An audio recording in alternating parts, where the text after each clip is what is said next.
ndenge tosila kikoloba moto ya mbo adirige chance na liboso sengeli azana elimu eza nini elimu ezali science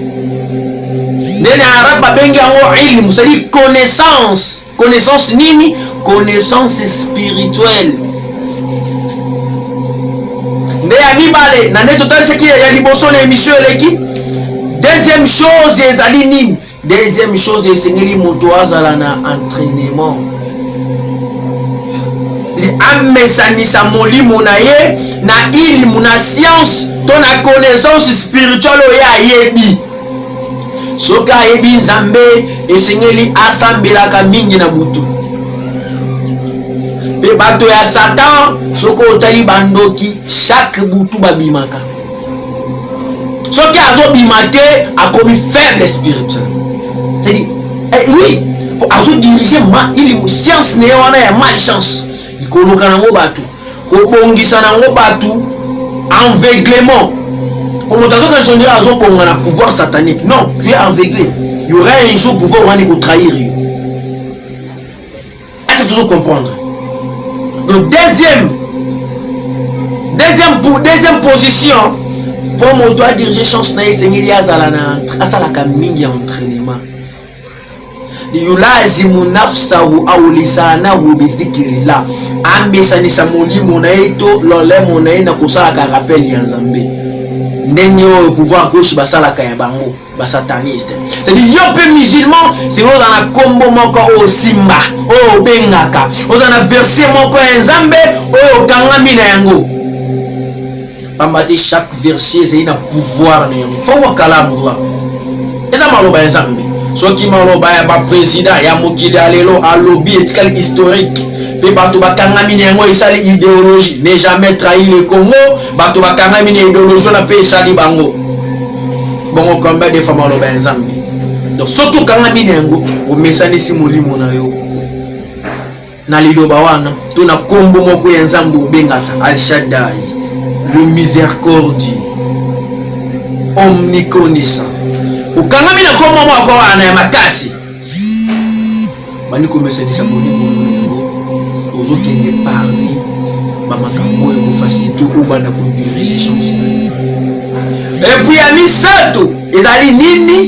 ya misato ezali connexion spirituelle nde mama ya likambo toza na mituna biso eza na ilimu moko kaka oyo okoki kozanga connexion spirituelle ezali kofonctionner sans doute ezali ilimu na bati science ya banzete ekoki kozala na moto balesi kindoki ya butu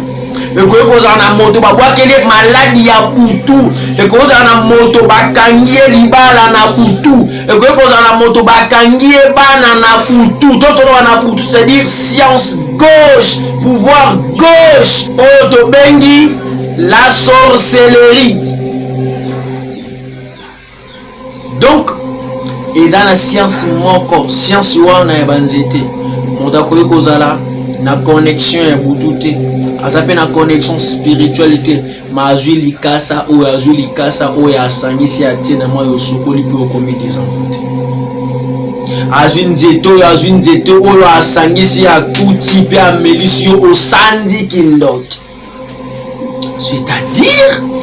eza na pouvoir moko nzambe atia na kati ya banzete ya bafleur na ya bamisisa edi wana ezali pouvoir naturel oyo nzambe ye moko ata moto akolongola yango azali te nde na ebandeli émission tolobaki parmi trois choses mpo moto adirige chance na ye esengeli aza na deux connaissance spirituelle ou aza na connaissance ya nini connaissance ya banzete. Est-ce que tu comprends? Donc troisième chose ezali nini ndenge tolobi awa ezali connexion spirituelle mosinga aza na contact na ba esprit. Mais quel genre ya ba esprit bato bakobanga mais quel genre ya ba esprit pouvoir gauche bazalaka contact na ba esprit diabolique mais yo homme de Dieu esengeli ozala na contact na ba esprit saint. Totika okosa bato moto asolaka na nzambe aza te osola na nzambe soki nzambe ala auloti ndoto soli na nzambe moto asola na nzambe aza lisusu te esi ekatana depuis prophète ya suka yaki Muhammad sallallahu alaihi wasallam etikala biso nini nzambe akoma kolobela biso na bandoto mais bato bazali kosola nde na ba esprit, c'est-à-dire moto oya azali na connaissance spirituelle et puis moto azali koseisa molimo na ya entraînement ndenge moto asalaka entraînement physique pour nzoto neza na makasi ndenge moko moto asalaka ba entraînement spirituel pour que azala spirituellement fort de na wana et ko pousser moto na troisième point, c'est-à-dire moto asala nini azala na connexion spirituelle ako ko fanda azoyoka après ko nimba muke azu message et puis ndenga azu message ezali bongo nde bato wana bakozala na possibilité ya kusala nini ya kodiriger ma chance na bango na kati ya mokili. Alalaki amoni likambo pe alamuki abengi yango pe na maboko na ye, alalaki amoni likambo pe alamuki abengani yango pe kei désuété, c'est-à-dire on a pour faire comprendre bateau destin est dirigé par Dieu, la chance est dirigée par l'homme. Kati nyonso mibale nzambe nde atiango na kati ya mokili nde yango esengeli tosenga na nzambe aéveiller conscience spirituelle na biso pe andima biso ya malamu abenga na mabe okuteba na kosalisa na kati ya mokili. Nzambe asila kosunga bino bato boboya nzambe ba ate, nzambe asunga bino bandeko na ngai ba Kristo, pe nzambe asunga bino ba musulman kime nzambe na mawa nzambe na bodamu nzambe.